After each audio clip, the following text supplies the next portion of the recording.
Hey there, this is Melanie Sessick for Homeschooling Teens for Success, and today we are going to talk about relationships. We're going to talk about how homeschooling helps you build family relationships.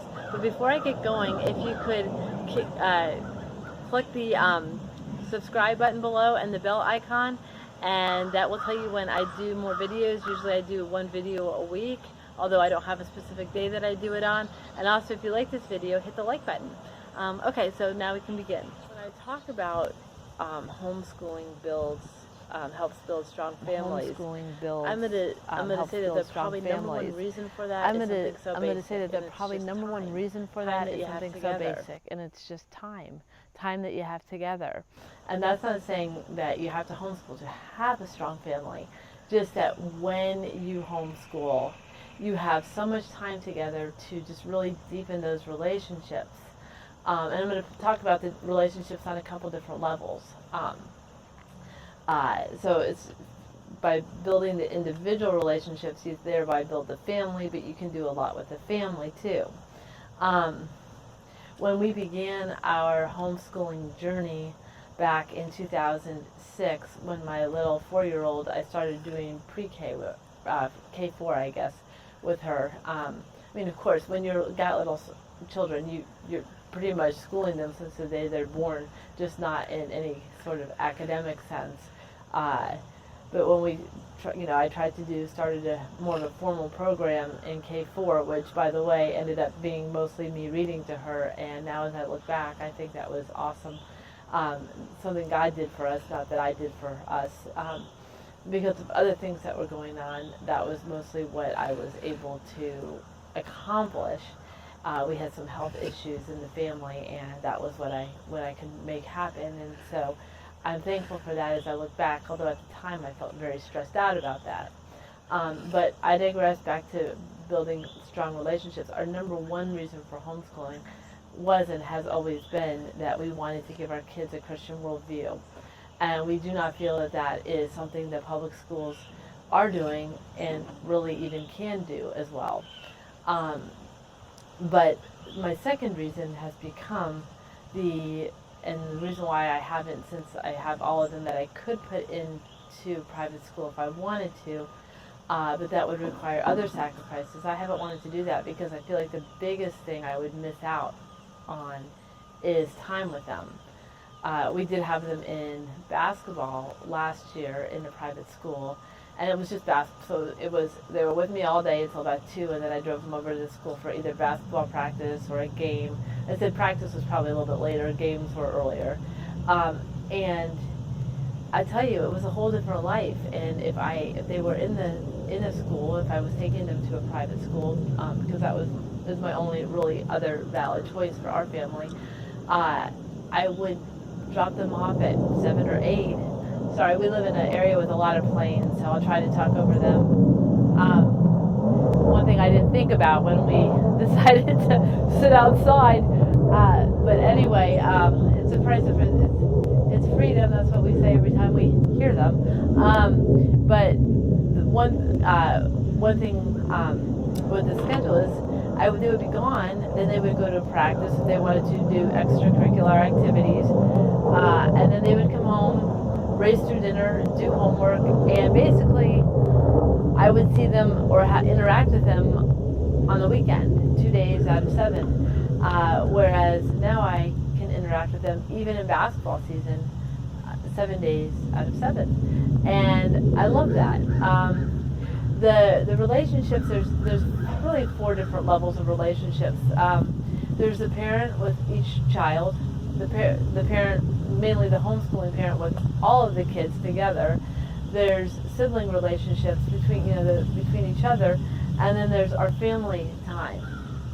And all of those are impacted, and all of those are built up through the time that we have together. When I work with this person on their school, it's just precious time that we can spend. I can get to know how they learn better. I modify each child's education based on their learning styles, based on their interests, especially at the high school level. I mean, the younger levels, definitely, still that's very true. I remember giving them things to read that they were more interested in, because let's face it, every kid reads better when they love the stories that they're reading. So if one child likes more of the mystery versus, you know, boy stories or girl stories, and I know that's not a popular thing to say in today's, but it's just the way it is. I mean, we can't change how God has made us. So, my girls were more into the Little House on the Prairie type of books when they were younger, and my boys were more interested in stories of battles on the sea. So that's just how they're made. So, we get able to see how they learn, but then we're able to spend time with them, in running errands in the mid-afternoon. I would take one of them with me, something I wouldn't have the ability or option to do when, if they were in school.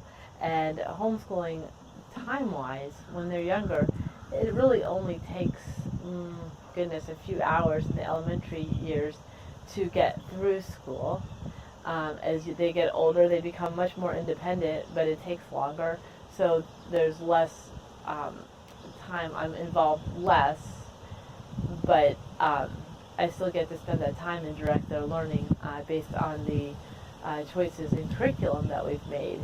So that's a big thing with homeschooling, is that time individually for each kid, and then also that we can take the time to. Recently we went to a conference, and there was nothing. I didn't have to pull them out of anything. The conference was packed full of learning, so it was school, but it wasn't school that they weren't interested in attending. They were crazy about it, and it's funny because they each picked up different things from the conference that interested them. So again, it goes to interests and learning styles. So, and just being with a lot of people, which, as we know, in COVID, that has been a real treat, because we haven't had that. So even homeschoolers are at home all the time had a lot of their activities cut out as well.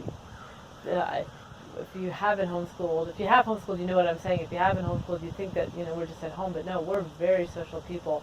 And for the first few months of that, nobody saw anybody, and it was hard on us as well. And I'm not saying that to make, but just to realize that homeschooling is a different way of life, but it's also a very social way of life. So getting to spend that time together in amongst other people is also a great, just needed.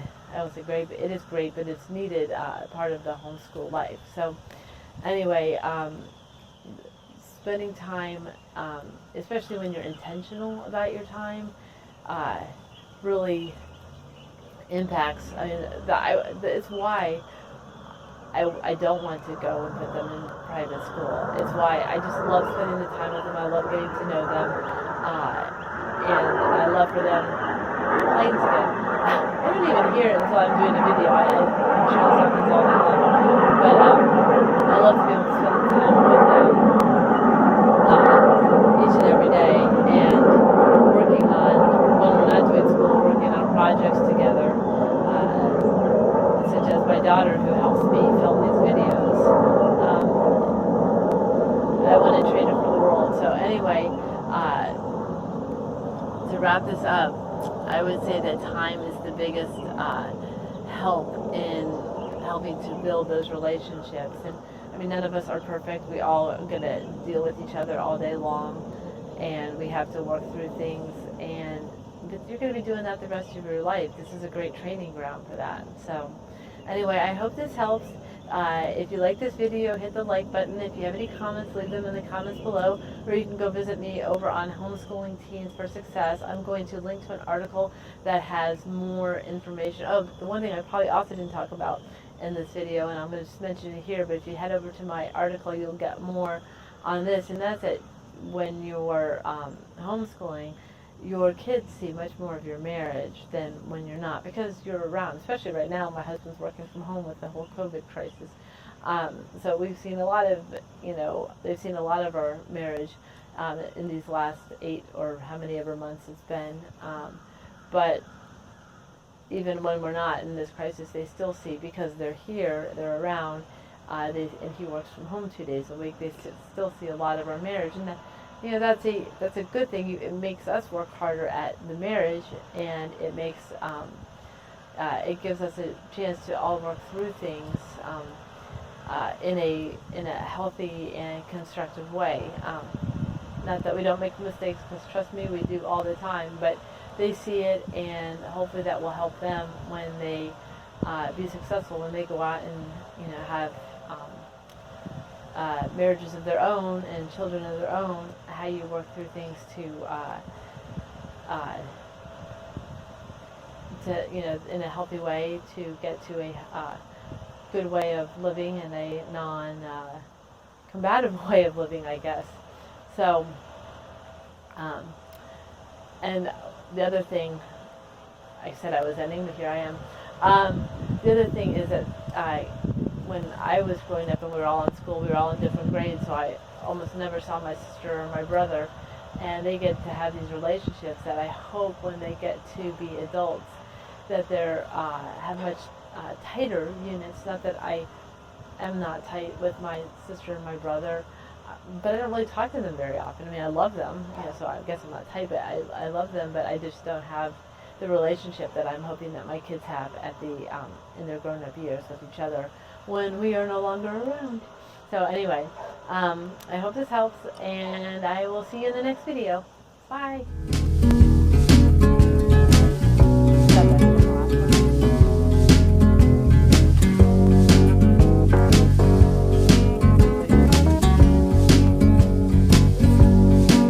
Was I too rambly all off the subject? Okay, I have to turn my microphone off.